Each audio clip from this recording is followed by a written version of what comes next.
నమస్తే.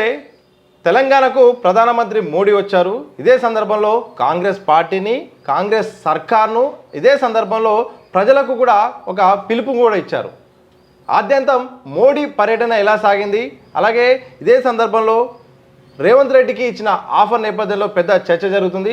మాట్లాడి తెలుసుకునే ప్రయత్నం చేద్దాం. మనతో పాటు మాజీ మంత్రి, కాంగ్రెస్ సీనియర్ నాయకురాలు పుష్పలీల గారు మనతో ఉన్నారు. మేడం నమస్తే. మేడం నమస్తే. ఏం చెప్తారు? ఒకవైపు ప్రధాని మోడీ ఇటు ప్రజలకు ఒక మెసేజ్ ఇస్తూనే మరోవైపు కాంగ్రెస్ను టార్గెట్ చేస్తూ, కాంగ్రెస్ ఒక ముస్లిం కంటే దారుణము, మావోయిస్టు పార్టీ కంటే దారుణము, తీవ్రవాదాన్ని కూడా ప్రోత్సహించింది, కాంగ్రెస్ పార్టీ పని అయిపోయింది, ఒక అబద్ధాల పార్టీ అంటూ కూడా టార్గెట్ చేస్తూ కాంగ్రెస్ పై మాట్లాడే మాటలు ఏం చెప్తారు? అసలు అవన్నీ ఆయనకే చెందుతాయి. ఎందుకంటే మోదీని మించిన అబద్ధాలు లేరు. మోదీ మించిన అంత మావోయిస్టు కార్యక్రమాలను, అమిత్ షాకు సంబంధించిన పెద్ద తడిపారు లేరు. అలాంటి క్రిమినల్ బ్యాక్గ్రౌండ్స్ ఉన్నవాళ్ళు స్వార్థము లేకుండా నిస్వార్థంగా త్యాగానికి నిదర్శనంగా ఉన్న పార్టీని పట్టుకొని, అట్లాగే కాంగ్రెస్ పార్టీ లెవెల్లో ఉన్న అనుభవాలే అనుకోండి, చరిత్రే. కానీ ఈయనకున్నది ఎంత అనుభవం? ఒక 11 సంవత్సరాలు వచ్చినంత మాత్రాన భారతదేశాన్ని మొత్తాన్ని నాశనం పట్టిస్తేద్దామన్న ఒక సంకల్పం ఆయన వెనకాల ఉంది. మీరు చూసారు మొన్ననే వెస్ట్ బెంగాల్లో ఒక మహిళ 3 సార్లు గెలిస్తే అసలు ఆమెను ఓడించడానికి ఒక ప్రధానమంత్రి రేంజ్లో ఉండి ఒక 20 సార్లు 30 సార్లు ఒక ప్రధానమంత్రి క్యాంపెయినింగ్ చేసినా అసలు ఎంత పగడ్బందీ వ్యూహం చేసి గెలిచారు ఒక ఆమెను ఓడగట్టడానికి. అంటే కుట్ర తప్ప జనాల నుంచి వచ్చిన స్పందన కాదు అది. ఇక్కడ కూడా అదే నాటకాలు వేద్దాం అనుకొని వచ్చారు, కానీ ఆ నాటకాలు ఇక్కడ సాగవు. ఎందుకంటే తెలంగాణ బిడ్డలు చాలా, ఎందుకంటే ఆత్మాభిమానమే కాకుండా సెంటిమెంట్తో ఉన్న వాళ్ళం, తెలంగాణ సెంటిమెంట్తో ఉన్న వాళ్ళం. అందుకే తెలంగాణ ఇచ్చిన కాంగ్రెస్ పార్టీని కానివ్వండి, మా ప్రాంతంలో ఉన్న తెలంగాణ వాళ్ళని అంత ఈజీగా కొనుక్కోవాలని మోదీ కనుక ఏదైనా నమ్మితే, మరి 11 సంవత్సరాల నుంచి నీ పార్టీకి దిక్కే లేడు ముఖ్యమంత్రి అంటేటోడు. నువ్వు 2 సార్లు, ఇప్పుడు 3వ సారి ప్రధానమంత్రి అయినావు. నీ దాంట్లో నీ పార్టీ పరిస్థితి ఇక్కడ తెలంగాణలో ఏముంది, ముందు అది చూసుకోమను. ఇదే సందర్భంలో కాంగ్రెస్ పార్టీపై కూడా ఆయన ఒక వ్యాఖ్యలు చేశారు. ముందుగా కాంగ్రెస్ పార్టీకి దేశంలో ఎక్కడ కూడా లేదు, కేవలం 3 రాష్ట్రాల్లో ఉంది. ఇక భవిష్యత్తులో కూడా ఎక్కడ కూడా ఎన్నికలు జరిగినా మాదే విజయము, బెంగాల్ తరహా ఫలితము తెలంగాణలో రాబోతుంది, బెంగాల్ తుఫాను కూడా తెలంగాణకు తాగబోతుంది, నెక్స్ట్ వచ్చేది మేమని కూడా ప్రధాని అన్నారు. అంటే స్కెచ్లు వేసుకొని కుట్టిలంగా చేసే దాంట్లో వీళ్ళని మించిన పేటెంట్ రైట్లు ఇంకెవరికి లేవు బీజేపీకి ఉన్నట్టు.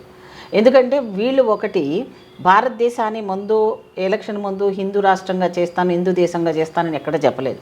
కానీ వాళ్ళు ఇప్పుడు అజెండా, ఇంటర్నల్ అజెండా అది పెట్టుకొని ఈ భారతదేశంలో ఉన్న సెక్యులర్ దేశాన్ని మొత్తం నాశనం చేసి ముస్లిమ్స్ల మధ్య లేకపోతే మైనారిటీస్ల మధ్య ఈరోజు చట్టాలు చేసి అంటే ముఖ్యంగా దళితుల్లో కూడా మొన్న డిఫరెన్సెస్ తీసుకొచ్చారు. ఎందుకంటే క్రిస్టియానిటీ తీసుకుంటే మీకు రిజర్వేషన్ పోతుందనో, తర్వాత చట్టాలను కూడా హిందువుల ముస్లింలలో ఉన్న చట్టాలను వాటిని కూడా ముస్లింలకు వ్యతిరేకంగా చట్టాలు తీసుకోవడంలో, అలాగే రైతులకు వ్యతిరేకమైన చట్టాలు తీసుకొచ్చినా కూడా వాళ్ళు ఆ రకంగా దాన్ని కూడా ప్రజలు తిరస్కరించబట్టి ఆ నల్ల చట్టాలు లాగా వాటిని మార్చేసుకున్నాడు. అంటే విశ్వ ప్రయత్నం చేస్తున్నాడు ఈ భారతదేశాన్ని. ఆల్రెడీ దేశాలని మన ఒక్కరిని కూడా ఒక్కొక్కరిగా అమ్మేశాడు. ఈ భారతదేశంలో ఉన్న ప్రజల్ని అమ్మేశాడు, దేశాన్ని అమ్మేశాడు. ఒక పక్కన అదాని అంబానీకి అమ్మేశాడు, ఇంకో పక్కన అమెరికాతో పోయి ఈయన మనతో టైప్ చేసుకొని ఈరోజు భారతదేశాన్ని ఏవి కూడా మీరు చూస్తే మావోయిస్టుల వంకలతో ఎవరిని టార్గెట్ చేశాడంటే వాళ్ళని ప్రక్షాళన చేయడం కోసం, వాళ్ళని నిర్మూలించడం కాదమ్మా. అక్కడ మైండ్స్ ఏవైతే ఉన్నాయో, ఈ దేశంలో ఉన్న ఏదైతే మూల సంపత్తి, మనకున్న మూలధనము, మన ఆర్థిక వ్యవస్థకు ఎక్కడా లేని దేశంలో ఉన్న వనరులు మన దేశంలో ఉన్నాయి. అందులో పర్టికులర్గా మనకు మైండ్స్. ఇప్పుడు ఆ మైండ్స్ని కంట్రోల్ చేసుకోవాలి, ఆ మైండ్స్ని ఇంకో అదాని అంబానీకి ఇచ్చేయాలని ఎక్కడ కూడా మైండ్స్ ఎక్కడెక్కడ ఉన్నాయో వాటిని అన్నింటిని కొల్లగొట్టడానికి అని చెప్పేసి ఆ మావోయిస్టులను టార్గెట్ చేసి వాళ్ళని పాపము పేదల కోసం కష్టపడే వాళ్ళని చంపేశాడు. అది మనము రాజశేఖర రెడ్డి గారు ఉన్నప్పుడు మనం అందరం కూడా వాళ్ళని ప్రజాజీవనంకు రమ్మని చెప్పడమో, లేకపోతే వాళ్ళు చేస్తున్న ఉద్యమాలు ప్రజలకు సంబంధించిన ఉద్యమాలని మాకు ఒక పక్కన మేము ఎప్పుడు వాళ్ళకి మొత్తం అంతా నిర్మూలిస్తామని చెప్పి ఎక్కడ కూడా అనలేదు. ఎందుకంటే ప్రభుత్వాలు పనిచేయకపోయినప్పుడు ఒక్కొక్కసారి వాళ్ళు ప్రజల తరఫున పనిచేసేవాళ్ళు కాబట్టి అది ఉండాలన్నాం. కానీ నువ్వు నిర్దాక్షిణంగా నీ ఇంటెన్షన్ వేరు. మైండ్స్ ఈ దేశంలో ఉన్న సంపదను అంతా కొల్లగొట్టాలి. అప్పుడు బ్రిటిష్ వాడు వాడినైనా మనం ఎక్స్క్యూజ్ చేయొచ్చాము. వాడు డివైడ్ అండ్ రూల్ ఎలా చేసిపోయాడో, ఒక పరంగా మత పరంగా కులాల పరంగా చేయడమే కాకుండా దేశంలో ఉన్న సంపదని మొత్తం దోచుకు పెట్టాలనే ఉద్దేశంతో ఇవన్నీ చేస్తున్నది. మనం ఎక్కడ మావోయిస్టులాగా అనుకుంటాడో మనం మావోయిస్టులం కాదు. ప్రజలతో సంబంధాలు ఉన్న పార్టీ ఏకైక పార్టీ కాంగ్రెస్ పార్టీ. అలాగే రేవంత్ రెడ్డి గారి గురించి మాట్లాడితే ఓ పెద్దన్నలాగా భావించి మా రాష్ట్రానికి సంబంధించిన డెవలప్మెంట్లో మీరు గుజరాత్ చేశారు కదా, గుజరాత్ లాగా మాకు కూడా డెవలప్మెంట్ ఫండ్ ఇవ్వండి, మాకు కూడా హెల్ప్ చేయండి అని అంటే దానికి సెటైరికల్గా మాట్లాడుతూ లేదు నువ్వు నా దగ్గరకు వచ్చి మాతో కలిసి ఉండడం అంటే ఏ ఉద్దేశంతో అన్నట్టు అంటే నువ్వేంటి రెచ్చగొట్టు రాజకీయాలు మాట్లాడొద్దని రేవంత్ రెడ్డి చెప్పారు. కానీ నేను రాజకీయాలు మాట్లాడను అని చెబుతూనే మాతో కలిసి రండి, మీ కళలు సాకారం కళలు అనేది సాధ్యం కాదు అంటే మోదీకి నేను సూటిగా అడుగుతానంటే మాతో కలిసి రండి అంటే మేము ఈ బీజేపీ పార్టీకి అమ్ముడు పోవాలా? ఇంతవరకు అన్ని రాష్ట్రాల్లో కొనుక్కున్నది బుద్ధి లేదా? ఇంకా ఈ రాష్ట్రాలను బతకనివ్వవా? ఏ రాష్ట్రాల్లో బతకనివ్వవా? వేటిని కూడా ప్రశాంతంగా వాళ్ళ ప్రాంతాలను వాళ్ళు అభివృద్ధి చేసుకోవడానికి ముఖ్యమంత్రులు కొత్త నాయకులని సపోజ్ ఇప్పుడు విజయ్ వచ్చాడు మొన్న, అతని గవర్నర్ అనే ఒక దాంట్లో రాజ్యాంగ పరిధిలో గవర్నర్ పరిధిని కూడా దాటి ఎలా బిహేవ్ చేశారంటే ప్రజల చీత్కారానికి వీళ్ళు సిగ్గుపడి మళ్ళీ తప్పని పరిస్థితుల్లో ఆయన ప్రమాణ స్వీకారానికి అలో చేయవలసి వచ్చింది. అసలు ప్రజా ఆమోదాన్ని మించింది ఇంకోటి లేదు ప్రజాస్వామ్యంలో. కానీ ప్రజాస్వామ్యాన్ని పక్కన పెట్టి గవర్నర్ అనేవాడికి ఎంతవరకు లిమిట్ తెలుసా? కేవలం నీకు మెజారిటీ ఉన్న పార్టీని పిలవాలి, ఆ తర్వాత కొంత సమయం ఇచ్చి అసెంబ్లీలో వాళ్ళు ఎవరెవరు ఉన్నారో వాళ్ళ పేర్లతో సహా సంఖ్యను ఇచ్చేసి ఆ తర్వాత వాళ్ళకున్న టైం లోపల వాళ్ళని ప్రజెంట్ చేయాలి. కానీ నా ముందే నాకు మొత్తం ఇస్తే కానంటే ఇంతవరకు చరిత్రలో ఎప్పుడైనా మొత్తం ఇచ్చిన వాళ్ళను గవర్నర్ పిలిచిన దాఖలాలు మనకి ఎక్కడ ఉన్నాయా?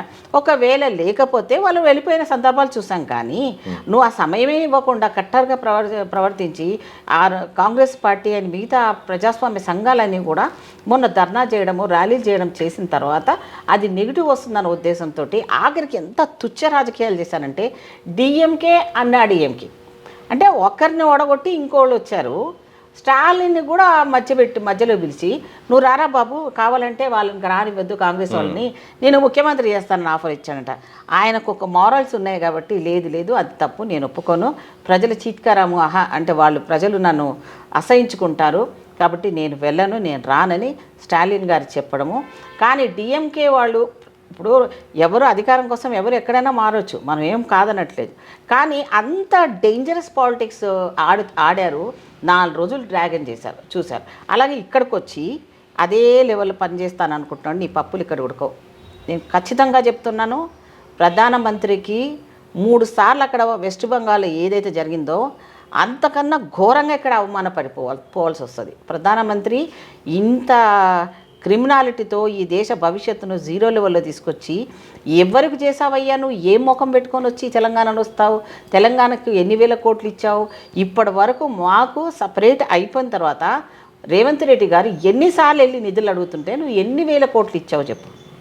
ఆఖరికి మీ కేంద్ర మంత్రులు ఇచ్చావు, వాళ్ళు ఉన్నట్టేనా అసలు కేంద్ర మంత్రులైనా వాళ్ళు? ఆ కేంద్ర మంత్రులకు వాళ్ళకి అర్హత ఉందా? ఎవరన్నా గుర్తిస్తున్నారా? ఆ కిషన్ రెడ్డి అంబర్పేట చుట్టే తిరుగుతాడు, బండిచండి కరీంనగర్ చుట్టే తిరుగుతాడు. మరి వీళ్ళను అసలు కేంద్ర మంత్రిలాగా ఏ రకంగా వాళ్ళని పెట్టాడో నాకు తెలియదు. ఎందుకు వేరే వాళ్ళు లేరా, పార్టీలో పనిచేసిన వాళ్ళు లేరా? సో ఇలాంటి వాళ్ళని పెట్టుకొని ఈ రకమైన రాజకీయాలు చేసి వీళ్ళు అసలు ఇప్పటి వరకు కూడా తెలంగాణలో బీజేపీ పార్టీకి ఉనికి ఉన్నదా అని అడుగుతున్నాను. అలాగే ఆంధ్రప్రదేశ్లో కూడా ఉనికి ఉన్నదా? ఒకసారి వెళ్ళి చూసుకున్నాడు కదా, రిజల్ట్ చూశారు కదా ఆంధ్రప్రదేశ్లో, ఇక్కడ కూడా చూస్తున్నారు కదా. ఏదో హైదరాబాద్ వరకు ఏదో హంబక్కులు చేసి బీజేపీ ఉంది అనుకుంటే అది భ్రమే. బలుపు చూసి వాప్ అనుకోకండి. బీజేపీ సచ్చినా ఇక్కడ రాదు, అంత దమ్ము ఇక్కడ లేదు. కాంగ్రెస్ పార్టీలో మా రేవంత్ రెడ్డి గారి నాయకత్వంలో కానీ మా సీనియర్ యొక్క పనితనం కానీ కాంగ్రెస్ యొక్క ఏదైతే స్వార్థపరమైన బుద్ధితో లేకుండా నిస్వార్థంతో రాహుల్ గాంధీ గారు తర్వాత ప్రియాంక గారు వాళ్ళ ఫ్యామిలీని కూడా సాక్రిఫైస్ చేసిన ఆ పార్టీ ముందు మీరెంత, మీ బతుకులు ఎంత చెప్పండి? ఏం చేసావు మోదీ నువ్వు? ఈ దేశానికి ఏమైనా స్వాతంత్రం చేసిన నీ పార్టీ ఏమైనా ఉందా? అందులో ఒక గాడ్సేని మీరు కొలుస్తారే, గాంధీని చంపిన గాడ్సేని కొలుస్తారే మీరు? అసలు ఎంత అహింసా మార్గంలో పోతున్నారే మీరు? నిన్నొచ్చి నీతి కథలు చెప్తున్నాడు. ఏం నీతి కథలు?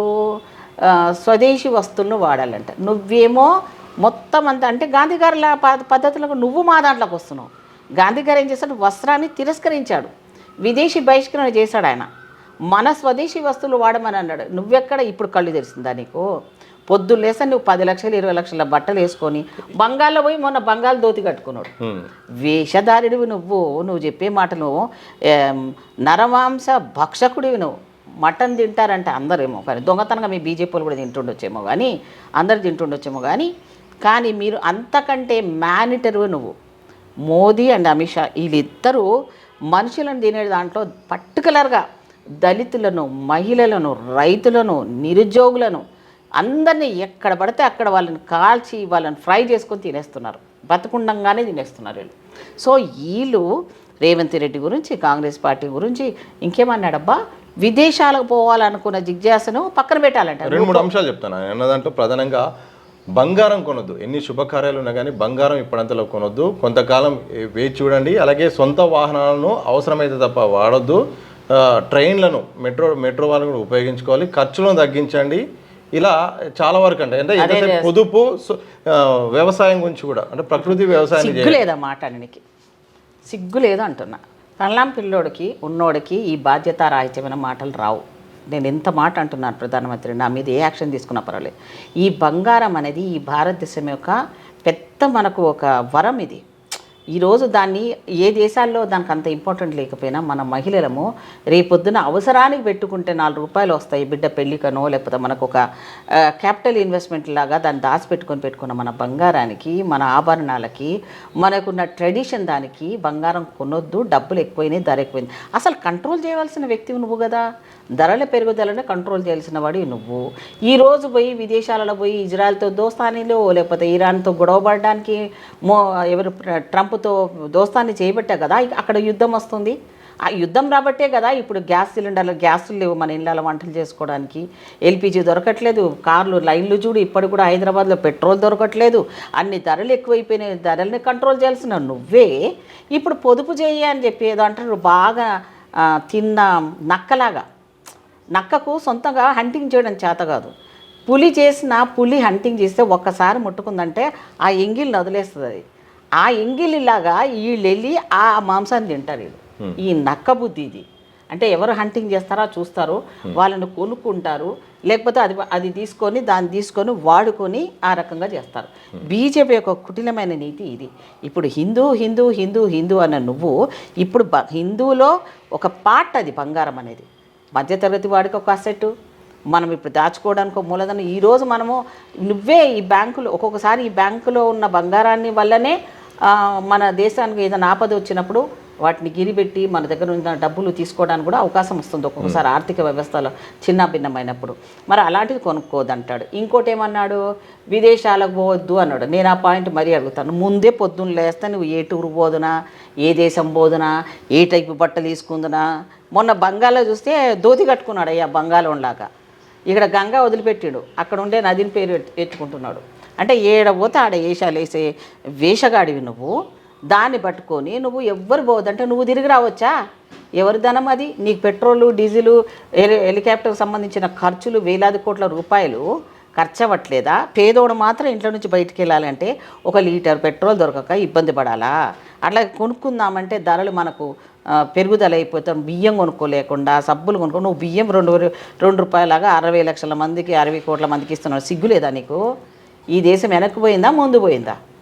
ఆ పర్సంటేజ్ బియ్యం తీసుకున్న వాళ్ళ సంఖ్య తక్కువ ఉందంటే ఈ దేశంలో పేదవారి సంఖ్య తగ్గినట్టు. మనం బియ్యం ఇస్తున్నాం, సన్న బియ్యం ఇస్తున్నాము.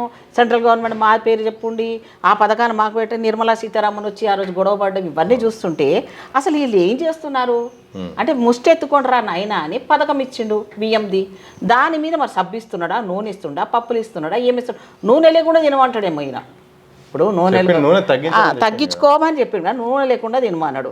మరి పిల్లలు ఉంటేనేమో నూనె ఖర్చు తెలుస్తుండే, సబ్బు ఖర్చు తెలుస్తుండే, బంగారం ఖర్చు తెలుస్తుండే, బట్టల ఖర్చు తెలుస్తుండే. ఏం పొద్దున్న లేసే దేశ దిమ్మరంటున్నావు. అట్లాంటి క్యారెక్టర్ నువ్వు. ఈరోజు ఒక కుటుంబానికి ఏం అవసరమో ఏది తీసుకోవాలన్న దానికి ఎన్నిసార్లు ఆలోచిస్తారు. అలాంటి వాళ్ళ గురించి నువ్వు ఆలోచించడం పొదుపు భాష అని చెప్పిపోయింది అప్ప. ఆహాహా, బాగా బిర్యానీ తిని కడుపులో బాగా ఇండైజేషన్ వచ్చి డాక్టర్ చెప్తాడు కదా, ఆడేమంటాడు, నువ్వు తింటే చచ్చిపోతావు, నీకు ఫ్యాట్ బాగా విరిగిపోయింది బాబు, కాబట్టి నువ్వు బిర్యానీ తినడం మానేసేయి అని ఎట్లాగైతే చెప్తే వాడొచ్చి బయటకు వచ్చి బయట వాళ్ళకి అందరికీ ఉపోద్ఘాతాలు ఇస్తుంటారు కదా, మనం బిర్యానీ తినొద్దు అని. వాడు బాగా తినేశాడు. తిని వానికి ఇక డాక్టర్ అయిపోయింది నీ పని అయిపోయినప్పుడు ఎట్లా వాడికి ఎట్లా చెప్తారో వాడొచ్చి ఇప్పుడు జనాలకు చెప్తున్నారు. సో ఇవన్నీ కూడా నాకైతే నేను వింటున్నంతసేపు నేను అనుకున్న బాబోయ్, ఫస్ట్ నువ్వు మారు బాబు, నువ్వు మారు. ఈ దేశంలో ఉన్న సంపదనంతా నువ్వే తింటున్నావు. పేదవాడికి ఒంటి మీద బట్ట వచ్చేంత వరకు నేను బట్టలు వేసుకోను అన్నాడు గాంధీ గారు. అందుకని గోచి బట్టతో ఆయన తిరిగాడు. నువ్వు తిరుగుతావా మా గాంధీలాగా? తిరుగు. ఎందుకయ్యా నీకు ఆ సోకులు? ఎందుకు అంత కాస్ట్లీ డ్రెస్సులు ఎందుకయ్యా నీకు? నీకా ఏ దేశానికి పోతే ఆ దేశంలో ఉన్న వాళ్ళని ఎంజాయ్ చేయడానికి 10 రోజులు ఇక్కడ ఉంటే 15 రోజులు విదేశాల్లో ఉంటావు. ఇప్పుడు మళ్ళీ ఏ టూర్ వేస్తావు? వెళ్ళక ఫస్ట్ నువ్వు మానేయి నాయనా విదేశాలు తిరగడము. ఈ దేశంలో ప్రధానమంత్రిగా నువ్వు విదేశాంగ మంత్రి కాదు. ఆ విదేశాంగ మంత్రి ఉన్నాడో సచ్చిండో తెలియదు పాపం. ఆయన తిరగాల్సింది ఈయనని తిరుగుతాడు. ఇంతకుముందు సుష్మా స్వరాజ్ని కూడా అట్లనే హింస పెట్టి చంపాడు. ఇప్పుడు ఈయనను కూడా అంతే చేస్తుండు.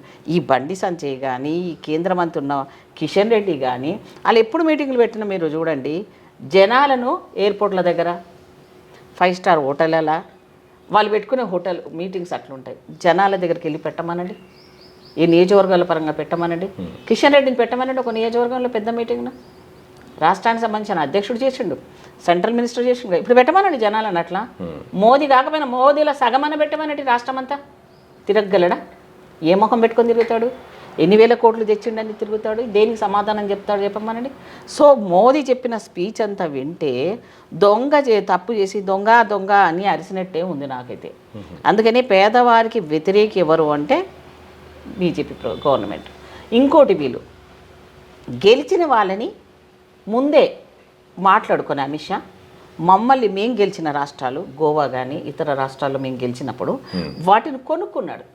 ఎక్కడైతే సత్తా లేదో ఆ సత్తా లేని దగ్గర సత్తాకు వచ్చిన వాళ్ళని గెలిచిన వాళ్ళని ముందే బేరాలు పెట్టేసుకొని నువ్వు గెలిచిరారా బాబు నీకు రాగానే మంత్రి పదవులు ఇచ్చేస్తాను. ఎంతమందికి మంత్రి పదవులు ఇవ్వలే. అట్లాగే ఇలాంటి ప్రజాస్వామ్యాన్ని చంపడం లోపల అంబేద్కర్ అన్నాడు. ఏ అంబేద్కర్ అయితే రాజ్యాంగాన్ని రాశావో ఆ రాజ్యాంగాన్ని కాపాడవలసిన అవసరం వచ్చిందని రాహుల్ గాంధీ గారు రాజ్యాంగాన్ని పట్టుకొని ప్రజలు ఈ రాజ్యాంగాన్ని మనం కాపాడుకోవాలి లేకపోతే మనం బతుకు ఉండదు అని చెప్పి ఆయన తిరుగుతుంటే పార్లమెంట్లో పోయి అమిత్ షా అంటాడు అంబేద్కర్ ఎందుకంటున్నారు అంటాడు. అంటే అంత అసహ్యం ఆయనకి. అంటే దళితులంతా అసహ్యం, అంబేద్కర్ అంటే అసహ్యం, ప్రజలంటే అసహ్యం. ఆయన కొడుకు ఒక క్రికెట్ దాంట్లో చిక్కాడు పెద్ద మాఫియాలో.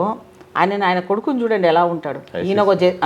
ఈయన ఒక టైపు. అసలు ఆయనకి చదువు ఉందో లేదో దేవుడికి ఎరక, కానీ ఆయన ఏం చేశాడో చూడండి. వేలాది కోట్ల రూపాయలు ఈ దేశాన్ని అమ్మేసినట్టు డిమానిటేషన్ పకడ్బందీగా చేసేసారు. అన్ని పార్టీలో ఉన్న డబ్బులన్నీ సరెండర్ చేసేసారు. ఇంకా ఎవరి దగ్గర డబ్బులు ఉన్నాయి? హయ్యెస్ట్ పార్టీలో డబ్బులు ఉన్నాయి ఈరోజు అంటే ఒక బీజేపీ దగ్గరనే ఉన్నాయి. ఇవన్నీ కాక మోదీ దగ్గర సపరేట్ ఫండ్ పెట్టుకున్నాడు. దానికి ఏమైనా అకౌంటబిలిటీ ఉందా ప్రజలకి?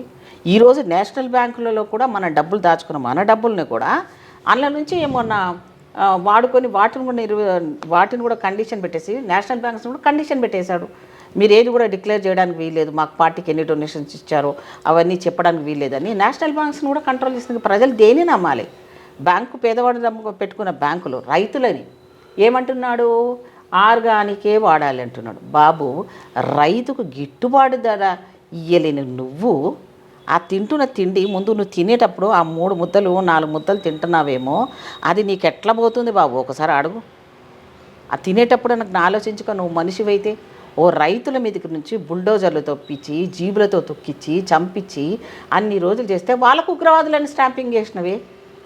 ఈరోజు రైతులకు సంబంధించి న్యాయం చేసేటోళ్ళలాగా ఈరోజు నువ్వు దేశాన్ని ఉద్ధరించే రైతుల మీద నీకు కనికరం ఉన్నట్టు వాళ్ళ మీద నువ్వు ఆర్గానిక్ పండించడానికి వాడికి గిట్టుబాటు ధర ఇయ్యరా బాబు. ముందు వాళ్ళు బతకడానికి వ్యవసాయం చేసి ఈరోజు గోడాన్స్ లేవు మనకి తెలుసా? సెంట్రల్ గవర్నమెంట్లో రైతులు కనుక పండించిన పంటల్ని పెట్టుకోవడానికి కోల్డ్ స్టోరేజీలు లేవు, గోడాన్స్ లేవు. ఇప్పటి వరకు అదే పరిస్థితి. ఎలకల పాలన చేస్తారు సెంట్రల్లో, కానీ గోడాన్స్ కట్టరు. అలాగే ఇక్కడ రైతులు చూస్తే అవస్థలు. పండిన పంటను కొనాలంటే ఇక్కడ నుంచి మనం కొని సెంట్రల్కే కదా అమ్మాల్సింది.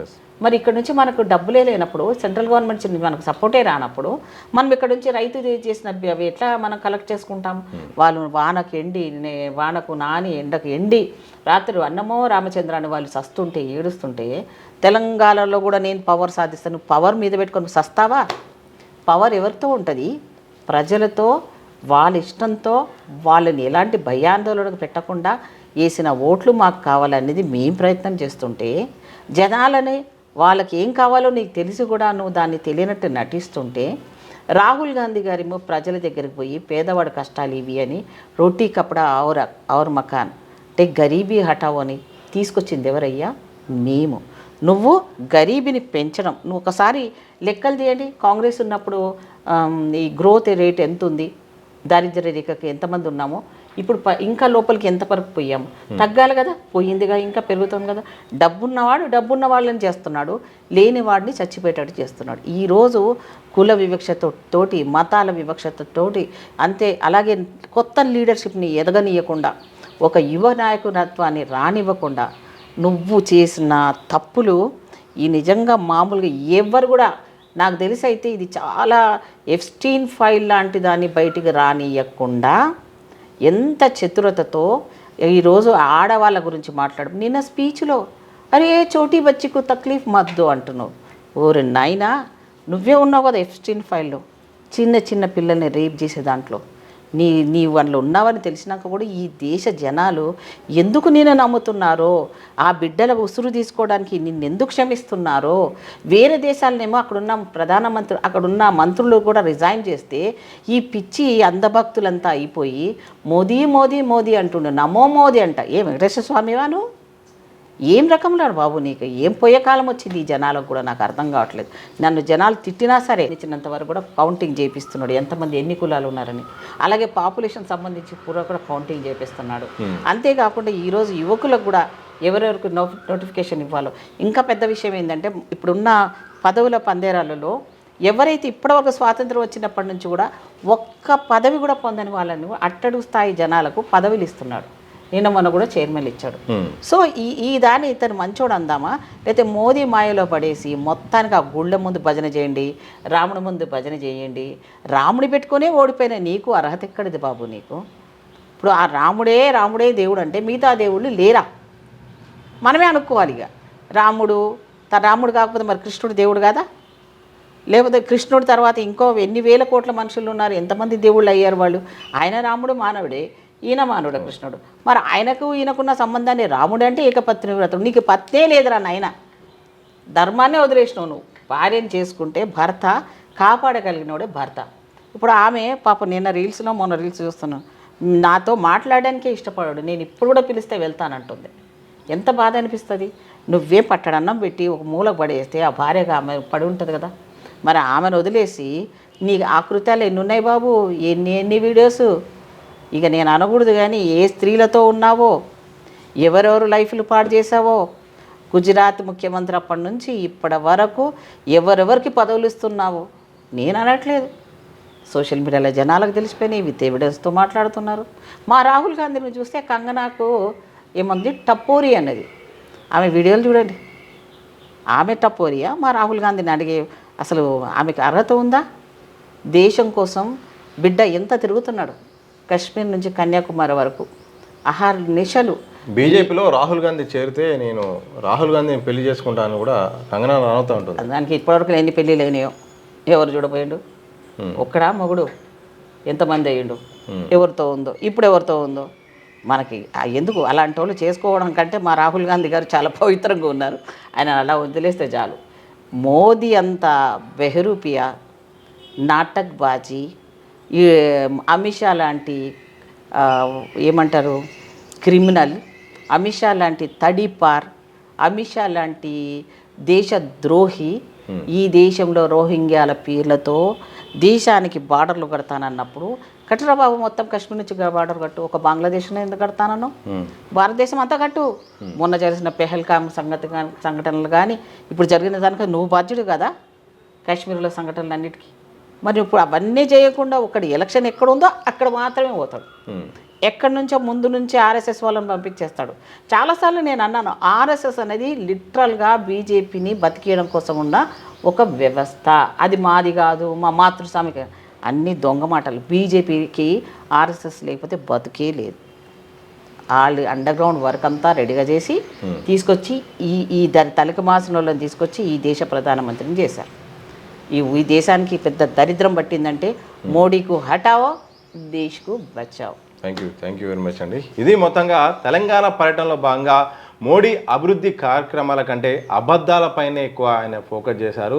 ఒకవైపు నిధులు కావాలి, గుజరాత్ మోడల్ కావాలంటే మాతో కలిసి రండి అంటూ కూడా ఇలా మొత్తానికి ఇక్కడ ఒక ప్రత్యర్థి పార్టీలను కూడా ఆఖరికి ఆఫర్ చేసే పరిస్థితులు ఉన్నాయి. ఒక ప్రధాని అన్నాక అందరినీ సమానంగా చూడాలి తప్ప కేవలం ఇట్లా ఒక్కొక్కరిని కూడా ఎన్నికలు ఎక్కడ జరిగితే అక్కడ వేషధారణ మారుస్తూ అక్కడ ఆర్ఎస్ఎస్ను ముందు పంపించు ఈరోజు ఎక్కడ కూడా రాజకీయంగా ప్రజల్ని భావోద్వేగానికి గురి చేసి కూడా ఈ రాక్షస ఆనందం పొందుతున్నారు. ఇప్పటికైనా ప్రజలు తప్పకుండా భవిష్యత్తులో గుణపాఠం చెప్తారు. బెంగాల్ తరహా ఫలితము ఏదో రోజు బీజేపీకే వస్తుందని కూడా కాంగ్రెస్ సీనియర్ నాయకురాలు మాజీ మంత్రి పుష్పలీల గారు వారి యొక్క వెర్షన్ మాత్రం చెప్పే ప్రయత్నం చేశారు. కెమెరా పర్సన్ మధువంతో సతీష్ దిశ టీవీ హైదరాబాద్.